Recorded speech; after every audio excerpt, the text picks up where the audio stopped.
Bueno, pues sin más preámbulos, solamente apuntando que es la segunda parte de este tema que hemos estado discutiendo acerca del periodismo en prensa escrita, y pues con la gran fortuna de escuchar varios pioneros y precursores en sus respectivos países y en sus respectivas áreas.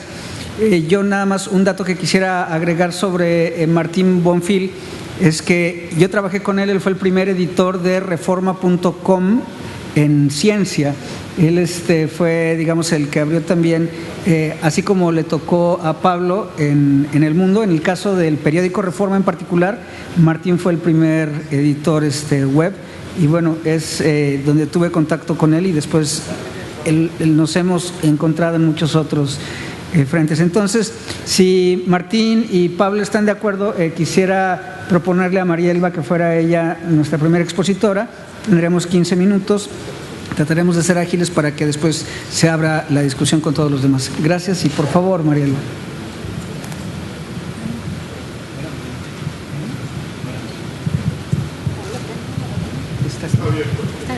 ¿Sí? Sí, hola, buenas tardes. Bueno, en principio quería agradecer al CONACYT la invitación. Han sido realmente 3 días muy interesantes para mí, una oportunidad para reflexionar sobre un área que realmente me apasiona, que es el periodismo de ciencia.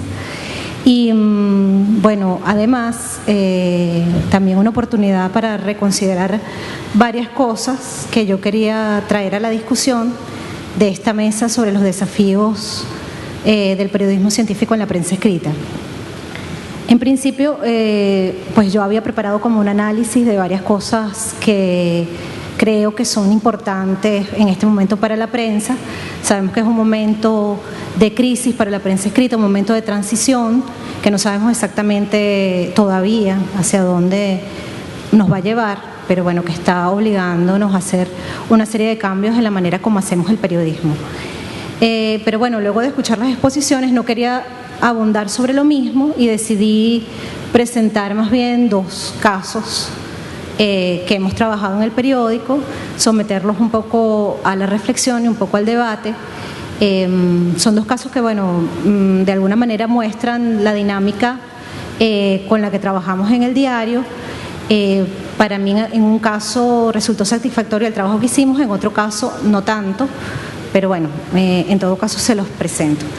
En primer lugar, bueno, el primer caso del que quería hablarles es un trabajo que hicimos recientemente acerca de la cobertura de un tema que es el tema de la malaria y de una explosión de casos de malaria que se han registrado en Venezuela, particularmente en este último año, cuando se han alcanzado cifras realmente alarmantes de afectados por la enfermedad.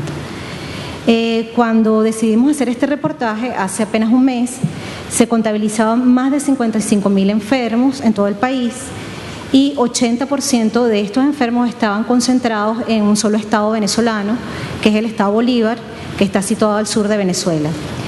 En el caso del diario, de la redacción, hubo un dato que nos llamó poderosamente la atención, y era que 60% de estos casos se registraban en un solo municipio de Venezuela. Es el municipio Sifontes, o es un municipio minero que se dedica, donde la principal actividad es la explotación del oro. Entonces, bueno, nosotros decidimos que esto era un buen punto de partida para convertir este tema en una historia que se pudiera abordar en el diario. Para ello tomamos la decisión de enviar un equipo periodístico para viajar a ese municipio que está en una zona remota del país y, digamos, poder constatar realmente qué era lo que estaba ocurriendo, poner sobre la mesa algunos elementos que nos permitieran entender lo que estaba pasando realmente en este municipio. Hubo varios resultados de este trabajo periodístico, de esta decisión editorial, y bueno, uno de ellos fue que pudimos constatar que realmente la cultura del pequeño minero que busca oro, que es nómada, impide, por ejemplo, la adhesión al tratamiento contra la malaria, lo que causa múltiples problemas como infecciones repetidas en una sola persona y la resistencia del parásito a los tratamientos. Por otra parte, también vimos que las condiciones sanitarias precarias en las que viven las poblaciones mineras, que habitan en tiendas improvisadas, hechas de plástico, sin servicios mínimos, aunque paradójicamente, por ejemplo, tienen televisores de última generación, son las condiciones que están realmente posibilitando esta explosión de casos de malaria. Y por otro lado, también pudimos ver que la devastación ambiental de una zona ecológicamente frágil, como son los bosques del sur del país, también tiene mucho que ver con esta situación de salud. Entonces, bueno, esa posibilidad de interactuar con las comunidades, de levantar información sobre lo que realmente significa el tratamiento de malaria y además sobre las condiciones precarias de trabajo de los equipos de salud, yo creo que pudo enriquecer la forma como presentábamos esta información en el diario. Es decir, no solo nos basamos en las cifras que nos llegaron, que hay que decir que son cifras limitadas porque hay una información epidemiológica muy controlada en Venezuela, solamente se difunden datos acerca de morbilidad, no hay datos de mortalidad. Entonces, bueno, esa posibilidad de viajar, de ir a las zonas afectadas, realmente es una cosa que yo creo que es fundamental para entender el problema.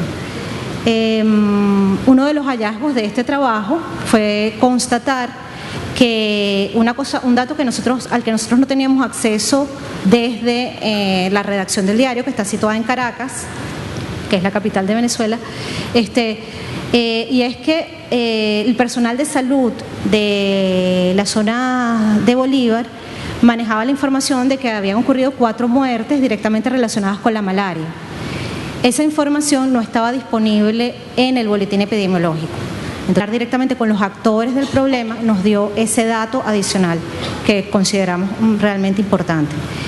Hay que decir que, bueno, además que en Venezuela los datos epidemiológicos se manejan con mucho retraso, todavía nosotros estamos manejando datos de anuario de mortalidad de 2010 y entonces, por supuesto, eso hace que, digamos, la posibilidad de discutir sobre cómo deben ser los planes de prevención, la posibilidad de discutir cómo deben ser los planes de campañas de prevención de salud, sea difícil, sea realmente una cosa muy ardua.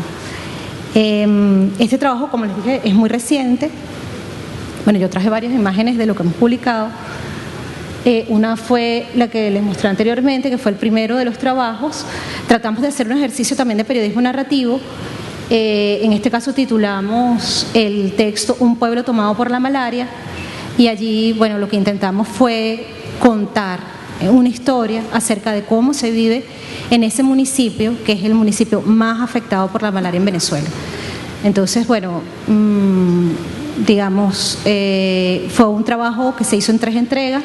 Esta fue la primera que se publicó en la edición dominical y logramos una cosa que para nosotros como sección, yo trabajo en la sección de Sociedad y Vida, es la sección que me toca coordinar. Es una sección que no muchas veces tiene la oportunidad de tener la nota de apertura del periódico y en esta oportunidad, con esta historia a la que apostamos, lo logramos durante 3 días consecutivos. O sea, logramos realmente poner el tema de la malaria como una agenda del periódico, como una agenda central del periódico. A ver, este es uno de los trabajos que también realizamos. Yo solo les traje, por supuesto, lo que se publicó en la versión impresa. Esta misma información, esa es la política del periódico, se publica totalmente en la página web, tiene libre acceso y además se hizo un ensayo fotográfico que también estaba disponible para quien quisiera consultarlo sobre las condiciones de vida de los mineros en el estado Bolívar. Entonces, bueno, este es el tercero de los trabajos que se concentraba más en la devastación ambiental y cómo esa devastación podía relacionarse también con esta explosión de casos de malaria. El segundo caso que me gustaría comentar con ustedes, el segundo caso de trabajo, es algo que yo considero, para mí particularmente, es una gran frustración para el periodismo científico venezolano y también para el periodismo en general en mi país, y yo creo que no solo en mi país, sino bueno, en muchas otras partes. Y yo creo que es una gran historia médica, una gran historia política que se quedó sin contar y que está por contarse si alguna vez alguien tiene acceso a los documentos y a la información sobre este tema. Además, un tema con el que tuvimos que lidiar durante los 2 últimos años en las redacciones de los periódicos y con el que también tuvimos que lidiar los periodistas, bueno, yo me incluyo en los periodistas, aunque estoy en este momento en el rol de jefa, yo me incluyo en los periodistas que trabajamos en el área de ciencia y de salud, que es el caso de la forma como se contó la enfermedad y finalmente la muerte del presidente Hugo Chávez. Yo diría que la gran frustración en este caso tiene que ver directamente con la imposibilidad de obtener datos médicos valederos sobre el cáncer que terminó causando la muerte de Chávez. Evidentemente, detrás de todo esto hubo un gran cuadro de intereses políticos, económicos, que terminaron por determinar lo que yo considero que fue un silencio informativo que tuvo graves repercusiones y las tiene, políticas, económicas y sociales, tanto para mi país como para la región. Bueno, hay que recordar, yo quisiera hacer un pequeño recuento de lo que fue este caso.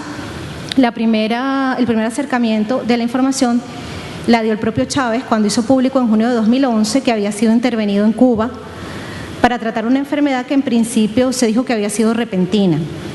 Hubo muchos rumores sobre su estado de salud, pero ningún comunicado oficial claro sobre lo que estaba pasando. La primera información médica con ciertos datos se obtuvo gracias a una entrevista que publicó Milenio, un medio de aquí de México, que entrevistó al médico Salvador Navarrete, quien, si bien formaba parte del entorno de Chávez, no era su médico, sino que había sido en un pasado parte del equipo médico que trató al presidente. En esta entrevista, Navarrete señalaba que Chávez sufría de un sarcoma de mal pronóstico y que su expectativa de vida era de 2 años. A partir de allí, el panorama se oscureció y, digamos, Navarrete no solo dejó de dar entrevistas, sino que también se fue de Venezuela. Desde ese entonces entramos en una espiral de suposiciones y contradicciones sobre las condiciones de salud de Hugo Chávez, incluyendo las dudas sobre si debía ir a la campaña electoral de 2012 y la insistencia del gobierno en que podía ir a la elección, una elección que, como ustedes saben, Chávez ganó hace exactamente 1 año, aunque poco tiempo después viajó a Cuba para someterse a una intervención quirúrgica de la que nunca se supo tampoco el resultado. Hasta hoy no hay ninguna claridad acerca de cuál fue el tipo de tumor que afectó a Chávez, si se sabía que su expectativa de vida no le iba a permitir ejercer la presidencia y realmente cuánto tiempo vivió luego de la intervención a la que se sometió después de ganar la elección. Los periodistas que trabajaron sobre el tema de la enfermedad de Chávez lo hicieron con una muy limitada información. Ningún médico se atrevía a dar ninguna aproximación sobre la enfermedad, salvo un personaje que vive en Cuba, que se llama José Marquina, que daba datos que eran manejados con mucha desconfianza por los grandes medios, aunque tenían mucha tribuna en las redes sociales. Hubo episodios tan embarazosos como la publicación en primera página del diario El País de España de una supuesta foto de Chávez en coma, que luego se supo que era de otra persona. ¿Cómo trabajamos en el Nacional con esta, digamos, limitada información? Tomamos los pocos datos que se hacían públicos y los tratábamos de poner en contexto. Yo traje también un ejemplo, es este. Cuando salió la información sobre el sarcoma, por ejemplo, explicamos la enfermedad, sus alcances, los distintos tipos de sarcoma que hay, cómo podría ser el tratamiento y contrastamos esa información con la poca información oficial que daba el gobierno sobre el tema. Por ejemplo, en este caso, lo que se había dicho sobre el tratamiento de quimioterapia que recibió Chávez. Los médicos que entrevistábamos nos pedían que no relacionáramos la información que nos estaban dando con lo que ocurría con Chávez, porque ellos no tenían ningún elemento que les permitiera aproximarse a lo que estaba ocurriendo con la salud del presidente. Yo diría que estuvimos 2 años caminando sobre un piso de vidrio. Más de una vez hubo amenazas, hubo insultos de parte del gobierno. Por poner un ejemplo, durante la última etapa de la enfermedad, el ministro de Información, Ernesto Villegas, cuyas declaraciones eran reproducidas por todo el sistema de salud público de venezolano, que concentra la mayor cantidad de medios del país, llamó a los periodistas necrófilos, dijo que teníamos una obsesión con la muerte, que no había ninguna evidencia de que el presidente no pudiera incorporarse a sus funciones. Luego de la muerte de Chávez, aún no se ha aclarado qué pasó y no hay información oficial sobre las causas de su muerte ni sobre los tratamientos que recibió. Hubo, por supuesto, un debate sobre lo que el público debe saber o no y hasta qué punto llega el secreto profesional en el caso de un personaje de esta naturaleza. Mi pregunta es si podemos sacar alguna lección de este episodio. Haciendo una retrospectiva de lo que para mí fueron 2 largos años, yo diría que los periodistas científicos hicimos lo que pudimos, pero no hicimos lo suficiente. Quizás porque los medios independientes en Venezuela están debilitados después de 14 años de confrontación política, porque los propios periodistas están constantemente confrontándose con un cuestionamiento, tanto interno como externo, acerca de su propio ejercicio. Y en este caso, yo también diría que, bueno, hubo evidentemente una gran intervención del poder estatal, de intereses de otro tipo, que demostró que es posible ocultar información médica, científica, que es vital para un pueblo. Bueno, muchas gracias. Muchas gracias. Gracias, Marielba. Hay varios puntos muy interesantes que quizá podremos subrayar al final que terminen las exposiciones. Ahora continuamos con Pablo Jáuregui. Sí. Quieren, aprovechando estos segundos en lo que está la exposición de Pablo, en cuanto él me diga, pero retomaría de la exposición de Marielba algunos aportaciones muy interesantes, como en el caso de la malaria, el hecho de que hay que ir a la zona de donde están ocurriendo los hechos, cuando los mecanismos de difusión de información no son los idóneos, cuando no se están actualizando rápidamente, así como en el caso de Chávez, que después profundizaremos, la identificación de fuentes alternas, de fuentes de información alternas. Y bueno, creo que ya estás, ¿verdad, Pablo? Vamos entonces ahora con Pablo Jáuregui. Adelante, por favor. Bueno, buenas tardes a todos. ¿Se oye bien? Bueno, lo primero, por supuesto, que me gustaría hacer es agradecer de corazón la invitación a participar en este encuentro de personas que todos compartimos una misma pasión, ¿no?, por la divulgación de la ciencia. Se ha hablado a lo largo de todos estos días tan intensos, tan interesantes para mí, de ese conflicto eterno entre periodistas y científicos, pero yo creo que deberíamos tomar conciencia, yo siempre lo digo, de que estamos en el mismo barco, compartimos un objetivo común, que es que el conocimiento científico penetre en toda la sociedad.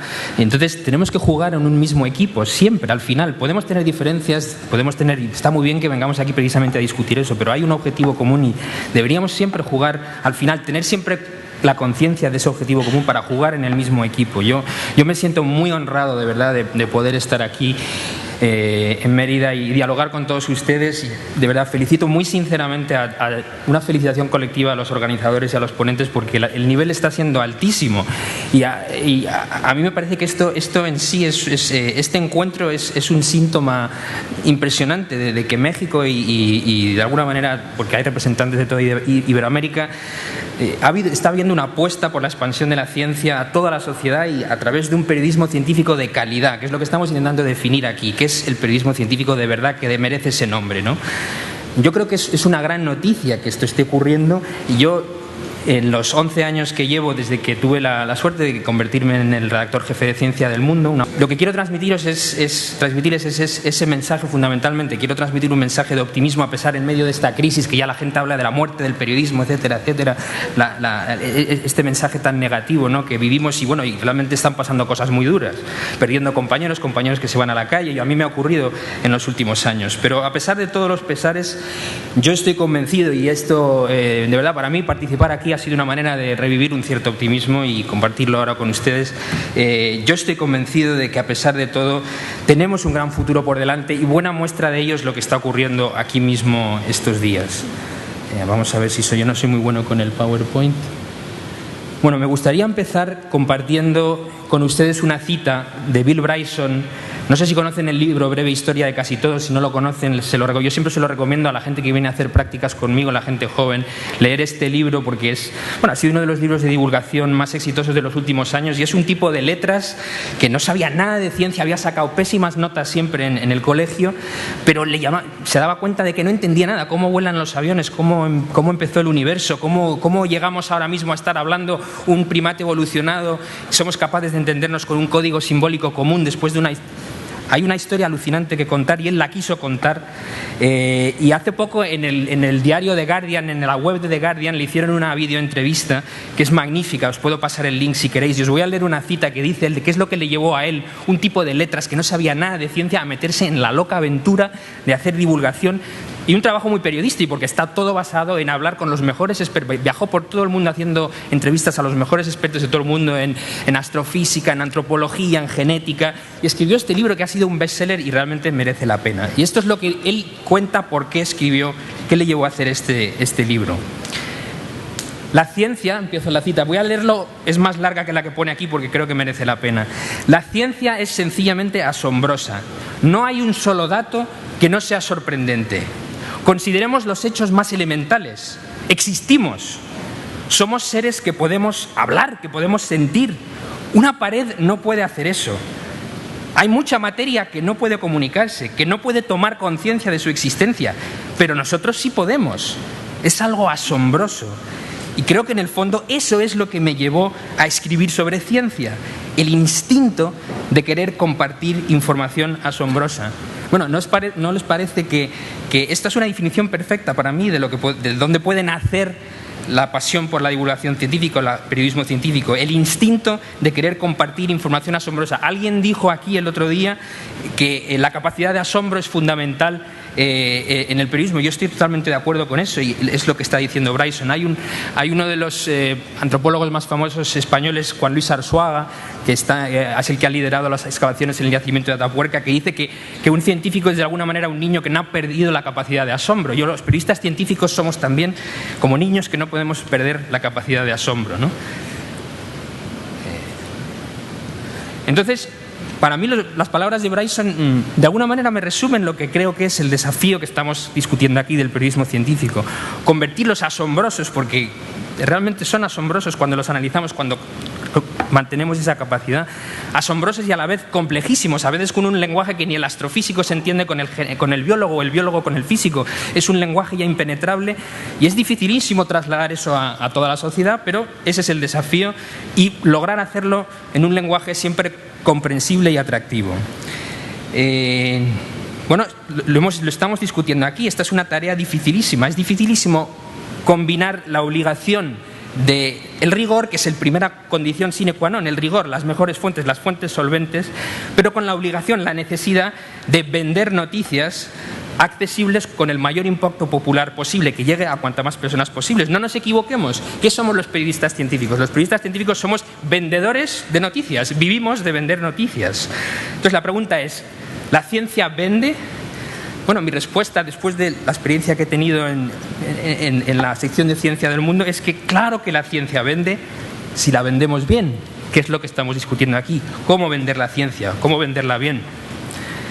Si somos capaces de presentar la ciencia, como dice Bryson, como información asombrosa, pues está demostrado, lo estamos demostrando todos los días, que la ciencia puede tener un éxito espectacular.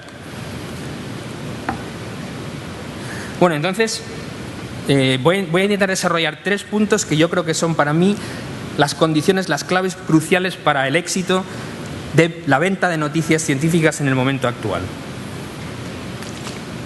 En primer lugar, y es el paso crucial que yo viví en un momento de mi trayectoria profesional que me cambió la vida, que es la creación, que la dirección de un periódico decida que esto es suficientemente importante para crear una sección diferenciada. O sea, es decir, me refiero a que hay un espacio en el periódico con esa cabecera. Igual que la hay toda la vida, todo el mundo dice, ¿cómo un periódico no va a tener política, economía, cultura? Y lo de ciencia, ¿por qué está en discusión? O sea, que la dirección de un periódico, ¿pero cómo no vamos a tener ciencia? ¿Y dónde metemos el bosón de Higgs? Todos estos temas que están llegando a la portada, como hemos visto. Crear un espacio con esa cabecera. Muy gran ciencia, igual que cultura, igual que deportes. Que eso que no puede estar en discusión, debería ser una obviedad, pero no lo es, desafortunadamente. Y por un lado, el espacio en el papel y por otro, que eso esté nutrido, o sea, esa información esté producida por un editor. Toda sección tiene un editor y su equipo de redactores que controlan esa información. Y así no se llama al ufólogo cuando hay un meteorito. Hay un equipo que tiene un control de calidad y sabe lo que tiene que hacer. Eso solo se consigue si conseguimos una verdadera especialización. Un espacio y un equipo que produce esa sección. El segundo punto es, bueno, lo que dijo ayer en la maravillosa presentación de Scientific American. Hoy está claro, en la revolución que estamos viviendo, podemos hacerlo muy bien en papel, pero evidentemente eso con la revolución que estamos viviendo no basta. Nosotros mismos, dentro del periódico, tenemos que liderar la transición a seguramente el único futuro. En último lugar, seguir lo que para mí son las 3 reglas de oro del periodismo científico. Primero, obviamente, ya lo hemos dicho, el rigor. Lo primero, o sea, ¿de dónde viene una información? ¿Quién lo ha dicho? ¿Tiene solvencia? ¿De dónde viene eso? ¿Dónde se ha publicado? ¿Qué papers? ¿Qué publicaciones? Pero a partir de ahí, una vez que algo nos lo creemos porque la fuente es solvente, 2 cosas. Que se entienda, un lenguaje que lo entienda cualquiera. A lo mejor alguien que la ciencia siempre no ha hecho ni carrera de ciencia, no pensaba que le interesaba la ciencia, pero puede leer algo bien presentado y le seduce. Y yo, pues igual me gusta la ciencia. Y no solo que se entienda, sino que sea atractiva y divertida, tanto en el lenguaje como en la presentación visual, que ya hemos visto muchos ejemplos estos días de esto. Esto se puede resumir en 3 apelaciones negativas: no engañar, rigor; no confundir, o sea, que sea claro el lenguaje; y no aburrir. Alguien lo dijo, escribir bien, escribir y presentar las cosas bien, no aburrir.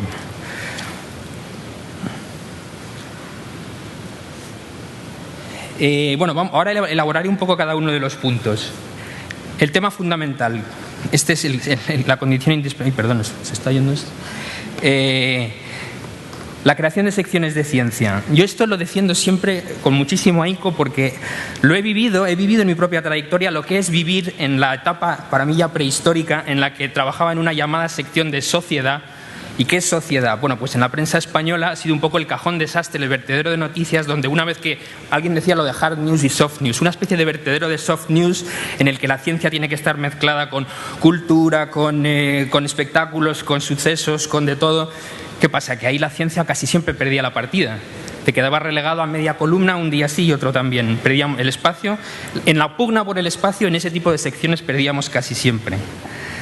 Y después la especialización. No se puede hacer una verdadera especialización de un equipo si no hay un redactor jefe que sabe, que conoce un poco las fuentes que controla, y unos redactores que saben que se van a dedicar a eso. Porque lo típico cuando estás en una sección cajón desastre es que un día te toca cubrir un suceso y al día siguiente tal. Así no se puede, eso no es serio. Así no se puede especializar, y sin especialización no hay calidad. Entonces, evidentemente, para la calidad y para la calidad de vida también del profesional que quiere vocacionalmente dedicarse a esto, la creación de secciones diarias es indispensable. Y esta, para mí, es la apuesta mínima. Esta es la apuesta mínima que tiene que hacer cualquier periódico serio y moderno si quiere ofrecer un periodismo científico digno de ese nombre. Pensar que también es que creo que es la manera de conseguir crear un hábito que me parece muy importante. Cuando leemos un periódico nos estamos preguntando ¿qué está pasando en el mundo? Y hacemos esas preguntas en función de esa división de secciones que divide la realidad social en áreas de interés humano. Entonces nos preguntamos ¿qué está pasando en la política? ¿Qué está pasando en la economía? ¿Cómo va la bolsa? ¿Qué tal los partidos de fútbol? ¿Qué películas puedo ver? Y al llegar a ciencia la pregunta es ¿qué está pasando en el mundo de los laboratorios? ¿Qué está pasando en el mundo de la ciencia? El periódico es un productor crea hábitos en la sociedad sobre cómo ver el mundo, cómo dividir y clasificar el mundo. Nosotros mismos, al crear una sección con ese espacio, creamos el hábito. Yo creo que no hay nada mejor en el sentido del periódico como herramienta pedagógica para una sociedad que queremos luchar contra el analfabetismo científico, que crear el hábito de que la gente se pregunte al leer cotidianamente un periódico ¿y qué está pasando? No solo en el mundo del deporte o de la cultura, etcétera, o la política, sino ¿qué está pasando en la ciencia? Entonces, bueno, esto, como veréis, lo siento con muchísima pasión y me parece absolutamente incuestionable. Bueno, aquí pasamos al tema de Internet, ¿no? En el mundo, yo creo que fue el año 2007, se empezó un experimento que fue integrar a la sección, al papel en Internet. Se quiso empezar, de hecho, con secciones pequeñas y se empezó, de hecho, con ciencia, y yo fui muy proactivo en eso porque yo vi a pesar de que yo me considero un privilegiado, porque aunque sea tengo una página, o el día del bosón de Higgs tengo 3, pero aunque sea ya tengo una página y no me tengo que pelear con el corresponsal de religión, ¿no? Que es además que paradójico, ¿no? Pero el espacio siempre es la gran frustración, de todas formas, porque yo cuando empecé la sección alguno me dijo, oye, eso va a durar 2 días, la ciencia no da de sí para llenar una sección diaria, no hay noticias para llenar una sección, ¿qué dices? Bueno, pues al final lo que yo he vivido y sigo viviendo es que me sobra la información me sale por las orejas, no hay más que ver aquí todo lo que se está haciendo, todos los centros de investigación aquí, seguro que en México es exactamente igual y a nivel, la ciencia es internacional, es una locura, entre el Twitter ya y todo, que yo como redactor jefe para decidir por qué apuesto cada día, es que me sobra la información, no me falta, me sobra la información. Entonces, ¿qué pasa? Que Internet desde el principio, por eso yo me ofrecí voluntario, vais a empezar a integrar la redacción en Internet, ciencia es voluntaria. A pesar de que nos ha supuesto muchísimo más trabajo, nos ha complicado mucho la vida, pero también nos la ha facilitado y posiblemente nos haya salvado los puestos de trabajo. Porque ¿qué ha pasado en Internet? Yo en Internet he podido meter... Ahí no hay límites de espacio. Lo primero, Internet no tiene límites de espacio. O sea que, de hecho, lo que en el papel es solo ciencia, en la web, bueno, lo podéis entrar luego si queréis en elmundo.es, hay ciencia, medio ambiente, salud, tecnología... Fijaros si hay espacio. Hay 4 contenedores. En el papel es una página. En la web es 4 contenedores, 4 portales de ciencia, salud, tecnología y medio ambiente. De repente se abre un espacio, bueno, infinito, ¿no? Aún así hay que decidir por qué se apuesta, pero no tienes esa frustración de todo lo que se te queda fuera todos los días. Después, ¿qué pasa con Internet? Que es maravilloso para nosotros. Yo creo que no hay quizás sección que se presta más al multimedia, al vídeo, al audio, al gráfico interactivo, al chat, al foro de debate. Pero ¿hay alguna sección que se presta más a todo esto, a toda la revolución de Internet, que la ciencia? Es espectacular lo que se puede hacer con el multimedia. Y luego, lo mejor de todo, Internet ofrece una medición objetiva que nunca hemos tenido con el papel de lo que realmente interesa a la gente. Todos los periódicos, supongo que los mexicanos también, tienen su listado de noticias más leídas. Bueno, no sé si ocurre en México, pero desde luego en España, en todos los días... Se ha acabado ya. Bueno. Sí, no, concluye. Sí. Vale, pues iré concluyendo. No, sí, tomo las noticias. El tercer tema, abórdalo. Vale, iré rápido. Básicamente, ese sondeo cotidiano que son las noticias de más leídas nos ha beneficiado muchísimo también en ciencia, porque os contaré simplemente el día del bosón de Higgs, que ha salido aquí varias veces. ¿Qué pasó el día del bosón de Higgs? Entre las 10 noticias más leídas del día en elmundo.es, 3 eran sobre el bosón de Higgs. ¿Qué pasó? Que cuando fui a la reunión de portada con el director, no me preguntó, bueno, ¿cómo hay que vender eso? ¿Eso qué es eso? No, me dijo, oye, esto hay que abrir el periódico. ¿Cómo lo titulamos? ¿Por qué? Porque Internet había dado una popularidad tan espectacular, o sea que la popularidad de la ciencia en Internet que es un sondeo de por dónde va el día para los jefes, para los directores, por dónde va el día, con qué vendemos mañana en la portada del periódico. Está claro que el bosón de Higgs tiene que estar. Hay 3 noticias entre las más leídas. Bueno, en definitiva, si el futuro, como dice ya el director de mi periódico, lo ha dicho oficialmente, públicamente, el único futuro es digital. Pues si eso es así, para el periodismo científico que representamos aquí todos, eso es una excelente noticia. Y bueno, muy rápidamente, porque se acabó el tiempo, el tema del lenguaje que se ha tratado muchísimo aquí, bueno, hay 2 frases que a mí me encantan. Bueno, la de Einstein, que la suelo decir yo mucho a los científicos cuando hable, mira, explíquemelo, que lo dijo Einstein, además suelo citar a Einstein, que con los científicos puede venir muy bien. Explíquelo como si se lo explicara a su abuela, que dijo Einstein que además era bueno hasta para él porque le ayudaba a él mismo a entender lo que quería decir. Explíqueselo como para su abuela. Y luego, como veréis, otro de Bryson, que como veréis es otro de mis gurús, no basta con que algo sea importante para que la gente se lo lea. Tienes la obligación de fascinarles y entretenerles, además de instruirlos. Bueno, esto ha salido mucho en las charlas de estos días, no aburrir, en definitiva. Y bueno, como no hay tiempo, solo diré que el mensaje es optimista, y os digo que he vivido años muy duros, los últimos, he perdido compañeros, y a pesar de todo, la sección de ciencia, que esto también quería deciros lo que es una gran batalla ganada, que con 2 recortes de personal en mi periódico, la sección sigue viva. ¿Por qué? porque el bosón de Higgs, por el cambio climático, por las células madre, los directores dicen, oye, tendremos que tener a alguien que explique esto cuando ocurra, ¿no? Tendremos que tener un equipo que explique esto. O sea, que los propios directores, los jefazos, los capos, se han dado cuenta que necesitan a un equipo.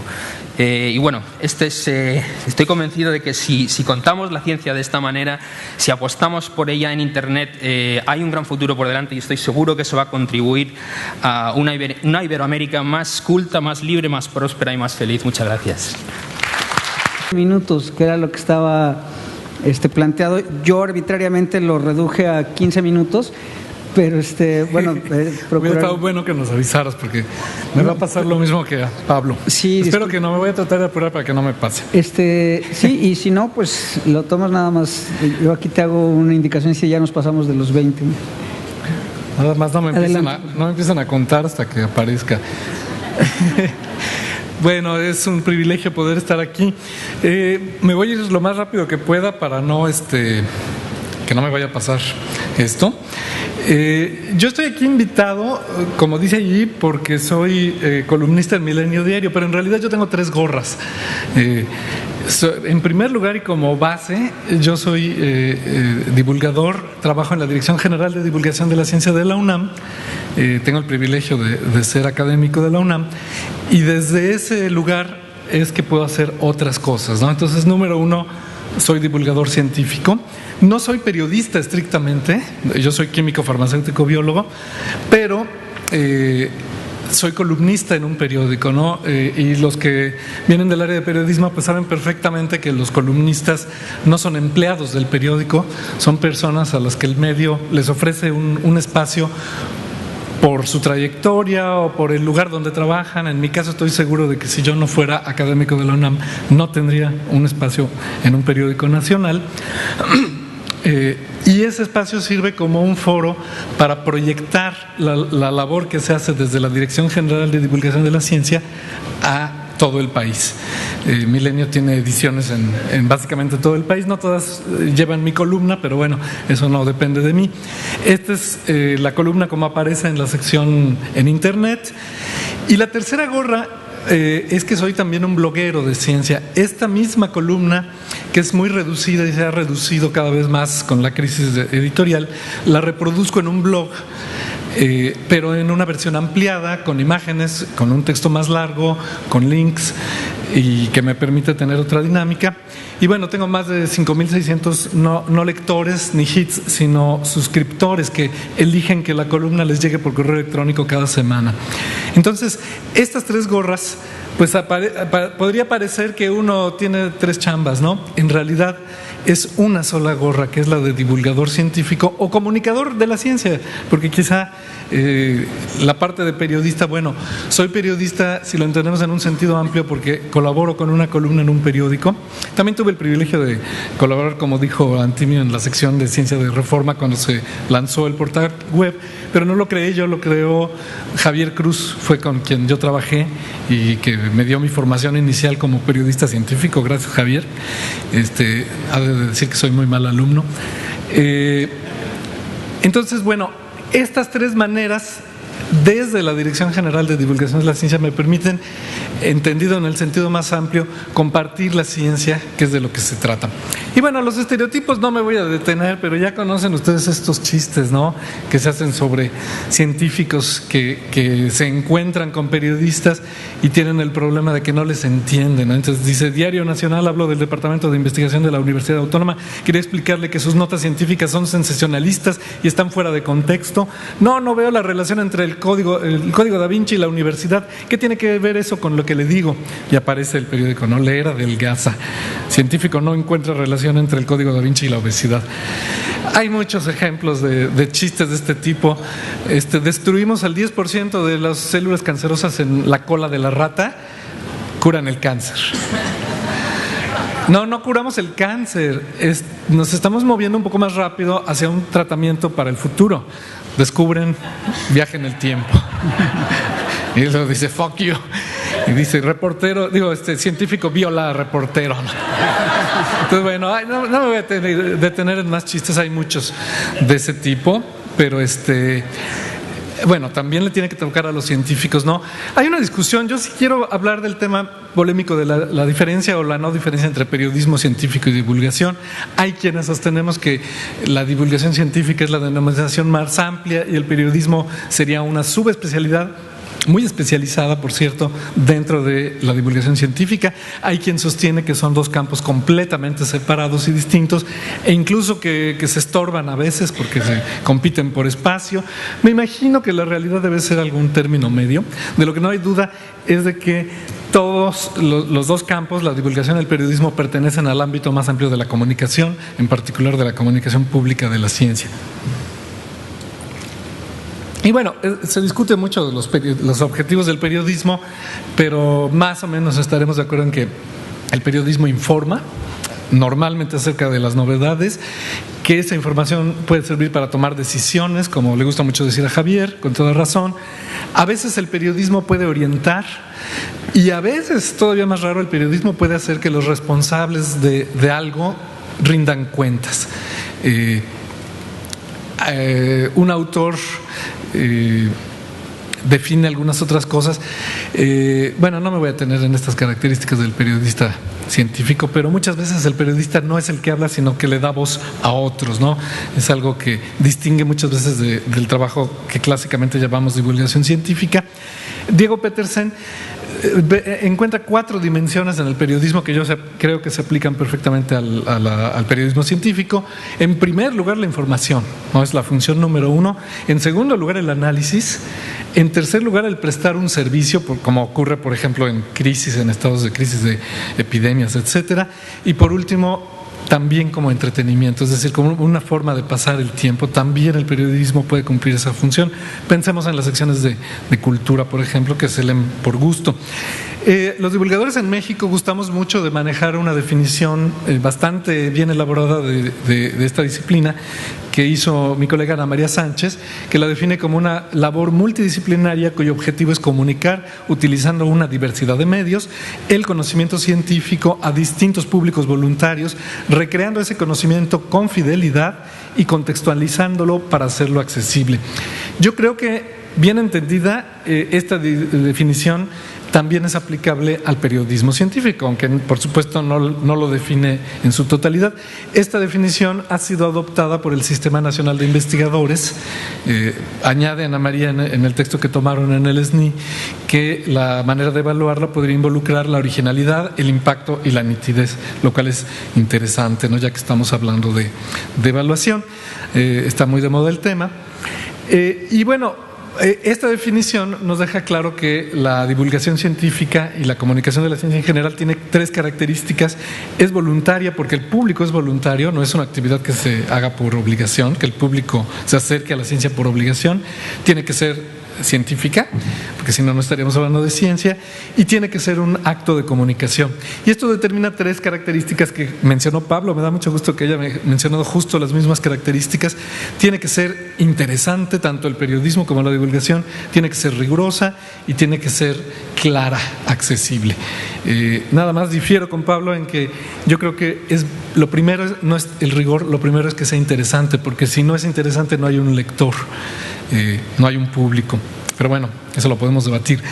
En cuanto al periodismo científico, volviendo, bueno, hablamos de los retos, ¿no? El principal reto, desde luego, es el lenguaje, ¿no? El lenguaje de la ciencia, que también los científicos tienen sus caricaturas.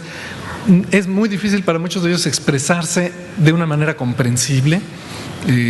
Y ese es el principal problema que encuentran los periodistas, ¿no? Algunos ejemplos, ¿no?, de textos científicos simples, simplemente son títulos o primeros párrafos, ¿no? Síntesis y caracterización espectroscópica de tiocarbamatos de diorganoestaño 4. Bueno, no leo más. Es injusto que los periodistas financieros, nadie les exige que expliquen qué significa fuerte disparo en la base monetaria. Siempre pensaré que eso es muy injusto. Y bueno, otro problema es que también los científicos suponen que sus temas son interesantes per se, ¿no? O sea, dicen, es que tendría que interesarte porque es muy importante, tal como dijo Pablo, citando a Bryson. Y no hay que olvidar que nuestro público es voluntario. A veces nos comportamos, yo también me pongo la gorra de científico, según me convenga. Y a veces creemos que nada más porque a nosotros nos encanta nuestro tema les va a encantar a los demás, y no necesariamente. Bueno, aparte de ese primer reto del lenguaje especializado, la necesidad de contextualizar, precisamente, como dice la definición Ana María, el científico tiene un conocimiento que le permite interpretar los datos automáticamente, el público no lo tiene, entonces hay que dar contexto. Es como si para explicar el resultado del partido de fútbol tuviéramos primero que explicar qué es el fútbol, cuáles son sus reglas y por qué es importante, y entonces explicar que nos goleó Costa Rica. Ahí hay un ejemplo del pobre Kepler, ¿no? Diciendo, así como ven, la órbita de los planetas es elíptica, y los sinodales dicen, bueno, pero ¿qué es una órbita? ¿Qué es un planeta? ¿Qué es elíptica? No hay contexto y no hay comunicación posible. Y un tercer problema es que en general la población, no de México, de toda Latinoamérica e incluso de países desarrollados como Estados Unidos, no tiene una buena cultura científica, y esto incluye no solo a los ciudadanos de a pie, sino a los políticos, a los gobernantes, a los tomadores de decisiones, a los industriales. Este dato lo dio Mario Molina en algún foro y me robé la diapositiva. Los expertos respecto al cambio climático, 95% están convencidos de que es un problema serio y solo 5% de expertos no, pero en los ciudadanos comunes la proporción es completamente opuesta, 26% se lo toman en serio y casi 75% no. Entonces ahí hay un problema de comunicación. En países como los nuestros ocurren horrores como ¿no? de creencia en pensamiento mágico. La encuesta cada 2 años del CONACYT, que es importantísima, esta es una versión vieja, revela datos pues espeluznantes, ¿no? 6 de cada 10 creen que la astrología es ciencia, incluyen a la parapsicología y el estudio de fantasmas, y piensan, esto es más grave quizá, que sería más útil gastar dinero en combatir la pobreza que en ciencia y tecnología. Y bueno, como mencionaron también, la última encuesta reveló que además perciben a los científicos como peligrosos. Esta falta de cultura científica permite que haya este tipo de pensamiento, ¿no? De asociar la ciencia con el peligro, con el daño, como si solamente eso fuera un aspecto de la ciencia. Ya habló ayer Guillermo Cárdenas del caso muy grave del detector molecular GT200 que se utilizó en México, que es un fraude completo, que está hueco, que hubo advertencias internacionales, diciendo que estaba usándose para violar derechos humanos. Lo malo es que decía que se usaba porque funcionaba y por eso violaba derechos humanos, y en realidad no funciona, pero los gobernantes lo apoyaron, y bueno, hace falta todavía que se rindan cuentas.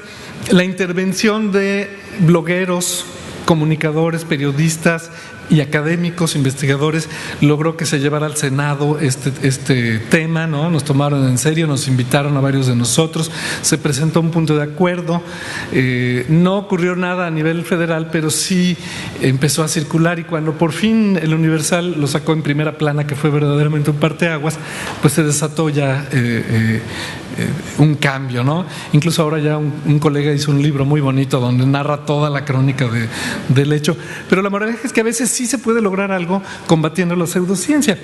Otro ejemplo que no me voy a detener en explicarlo es gente que opina que el virus del SIDA no causa esta enfermedad, que es causada por el consumo de drogas, y que el consumo de medicamentos antirretrovirales que salvan vidas es dañino. Entonces esto causa nuevas infecciones y esto causa muertes. Es otro caso de pseudociencia, y hay académicos que creen esto y que lo apoyan y que lo dicen abiertamente, incluso en la Universidad Nacional.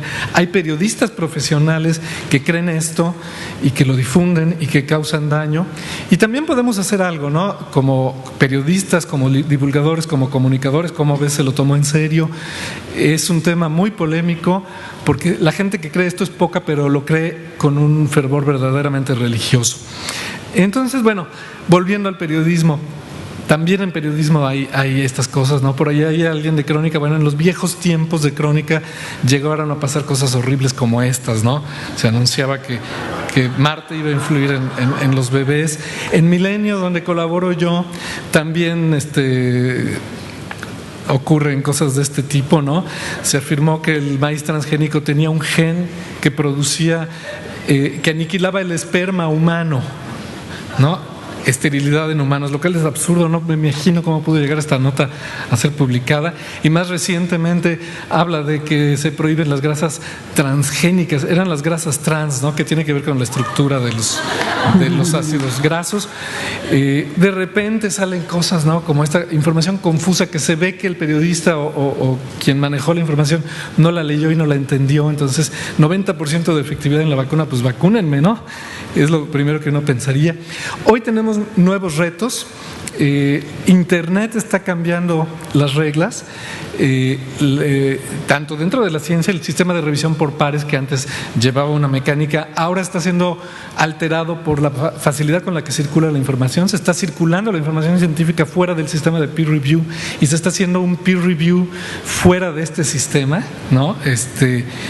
El Open Peer Review se le está llamando, y está cambiando un poco la manera como se está manejando la información científica. Antes, bueno, no me voy a detener en estas gráficas, simplemente quisiera mostrar. Aquí está la parte de cómo los científicos circulan la información entre ellos. Aquí hay un segundo nivel donde blogueros especializados y público culto en ciencia circula información, y luego hay como un piso de abajo, ya se me acabó el tiempo, donde esa información llega a un público que no tiene contacto o no tiene una cultura científica y que es manejado también por periodistas que tampoco tienen una formación científica. Entonces eso está cambiando la forma como se comunica la ciencia. Tenemos retos como el de la velocidad con que se propagan las cosas, el poder que tiene Internet, que puede causar que caiga un funcionario federal, ¿no? Como el caso de la ley de Profeco, la confiabilidad, que ya no es tan segura porque cualquiera puede ser comunicador, la gran diversidad de maneras que hay de comunicar la ciencia en Internet, que va en detrimento a veces de la calidad, y que de repente parece que no es necesario especializarse, ¿no? Pareciera que no importa la profesionalización porque ya cualquiera puede ser comunicador, cualquiera puede tener un blog. Entonces el reto está dejando de ser quién me da la información, sino quién me la puede contextualizar, quién me puede orientar y quién me puede dar un contexto, ¿no? En ese sentido, estamos en la era de la intoxicación informativa, y ya estoy a punto de terminar. Está cambiando. Hasta hace poco nos llegaba información a través del email y de páginas web, que era mucha información inmediatamente disponible, pero mucha era basura. Ahora con las redes sociales nosotros seleccionamos la información que nos llega, y toda la información que nos llega es interesante para nosotros porque nosotros pedimos que nos llegara. Entonces todavía hay más intoxicación. Ha surgido el concepto de curaduría de información, en que los blogueros y las personas que utilizan redes sociales y que se asumen como comunicadores organizan y seleccionan contenido en línea. Esa es una función que estamos cumpliendo, o que podemos cumplir los comunicadores, tanto periodistas como divulgadores, ser quien agregue valor a esa información, ¿no? Y quien oriente y quien interprete. Bueno, no me voy a detener más en eso. De repente pareciera que entonces estos comunicadores serían como líderes de opinión o como estrellas. Simplemente nuestra función es ser nodos de distribución y de selección de esa información para que llegue a ese público que está empantanado en tanta información. Entonces, para terminar, los desafíos, bueno, tenemos el desafío de la calidad, que más o menos estamos de acuerdo que se puede resolver con una mejor formación de periodistas científicos. Tenemos problemas como el de los espacios que se van reduciendo, la relevancia de la información que a veces se difunde, o la pertinencia, que quizá no se le da la importancia que debiera, y tendríamos que hacer que los medios cambiaran la manera como perciben a la ciencia. Pero también la sociedad, una sociedad que no tiene una cultura científica, pues no valora la ciencia y no le interesa darle espacios. Entonces yo terminaría volviendo al concepto de cultura científica, ¿no? Quizá aparte de fomentar la profesionalización del periodista, deberíamos fomentar una cultura científica, ya no a través del periodismo solamente, sino a través de la divulgación en general, de la comunicación de la ciencia. Yo defino cultura científica como la apreciación de la ciencia, su comprensión y también la responsabilidad social respecto a ella. Y bueno, por último, para los que se inician en el periodismo, hay problemas como que el periodista tiene que comprender la ciencia, el famoso rigor del que hemos estado hablando, el principio de equidad, que no lo he oído mucho mencionar, esta idea de que siempre el periodista tiene que dar voz a los dos lados de una polémica. A veces no, porque cuando uno de los lados de la polémica es pseudociencia, pues no es un interlocutor válido. Y bueno, entender que la ciencia no es nada más datos, sino también lo que hay alrededor de esos datos, ¿no? La política, la historia, la filosofía, las reglas. Hay 3 niveles de ciencia, ¿no? La ciencia que no se discute, pero hay la ciencia que se está discutiendo, como el cambio climático, como los transgénicos, y hay la ciencia que no es ciencia, ¿no? Pero que alguien quiere presentar como ciencia. Pero ahí también hay el caso de los fraudes científicos, pero ese no nos metemos en eso porque no es de lo que estamos hablando aquí. Y para los más expertos, yo diría que algunos de los retos que se han mencionado, pues es nuestra supervivencia ante el cambio que está dando el Internet. El punto que se mencionó en la mañana, que mencionó la persona de Nature, ¿a quién servimos, no? No necesariamente los comunicadores estamos para promover la buena imagen de la ciencia, excepto que trabajemos contratados por las instituciones científicas, pero también tenemos que analizarla. Y bueno, mi conclusión sería que no podemos hacer este trabajo solos los periodistas científicos. Necesitamos además crear un ambiente propicio a la ciencia, y eso se logra promoviendo la cultura científica. A veces pareciera que queremos promover el monocultivo, maneras únicas de hacer las cosas, solo a través de cápsulas, solo a través de artículos largos, solo a través de revistas, solo a través de un periodismo excesivamente riguroso y profesional. Bueno, yo abogo por la diversidad de cultivos, y con eso termino. Muchas gracias y perdón por pasar.